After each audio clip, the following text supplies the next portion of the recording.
يوسف بلايلي. المغربي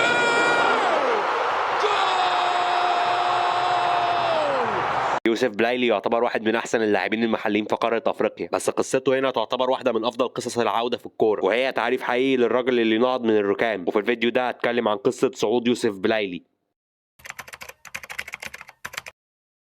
في سنة 2015 جمهور اتحاد العاصمة جاله خبر صادم إن يوسف بلايلي اللي كان عنده وقتها 23 سنة هيتوقف لمدة 4 سنين بسبب المنشطات. الخبر ده كان بمثابة صدمة للجمهور الجزائري، عشان يوسف كان من المواهب المتميزة جدا في الجزائر، وبعد اللجوء للمحاكم تم تخفيف العقوبة لمدة 2 سنين، وبعد ما العقوبة خلصت تقريبا انضم لنادي أنجيل الفرنسي. وبالفعل بلايلي بدأ إن هو يتدرب مع الفريق الرديف، بس للأسف ما لعبش أي ماتش مع الفريق الأول في الدوري الفرنسي، وعدم التأقلم برضه خلى يوسف بلايلي يمشي. وده عامة اللي خلى الجمهور يتساءل هل بلايلي ممكن يرجع اصلا زي ما كان. ومن هنا هيبدا دور الدوله، واللي مش عارف ايه هي الدوله لازم يراجع نفسه.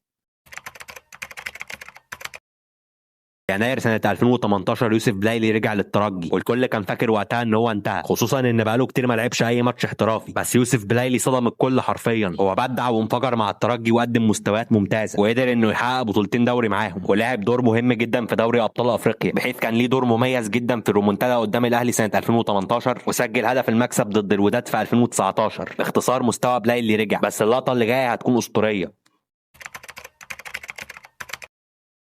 في سنة 2019 جمال بالماضي استدعى يوسف بلايلي عشان يلعب بطولة أفريقيا، بس اللي محدش كان متوقعه إن هو هيعتمد عليه بشكل أساسي. بس يوسف بلايلي في البطولة دي تحديدا كسر كل التوقعات، ورغم إن هو ما جابش غير جونين، واحد على السنغال والتاني على غينيا، بس بلايلي بدع جدا في البطولة دي، وساهم في مكسب منتخب الجزائر فيها للمرة الثانية عشان يبقى واحد من أبرز لاعبين المنتخب بعدين. وفي نفس السنة كسب جائزة أحسن لاعب داخل القارة سنة 2019. وفي سنة 2021 قدر إن هو يحقق بطولة كأس العرب، وفي النهاية قدر إن هو يبرز اسمه سواء مع مولودية الجزائر أو الترجي. عموما انا شايف ان قصه يوسف بلايلي تعتبر واحده من اعظم قصص العوده في الكره الافريقيه، عشان بتعلمك ان السقوط ممكن يكون البدايه مش النهايه. بلايلي وقع في 2015 بس هو رفض انه يغرق، وبقى من ابرز اللاعبين في الجزائر. وبكده تكون عرفت ليه لازم تبقى زي يوسف بلايلي. وبس لو انت عندك راي في الموضوع ده اكتبه تحت في الكومنتات، ولو الفيديو عجبك ما تنساش تشترك عشان يوصلك كل حاجه جديده. وبس اشوفك المره الجايه، وسلام.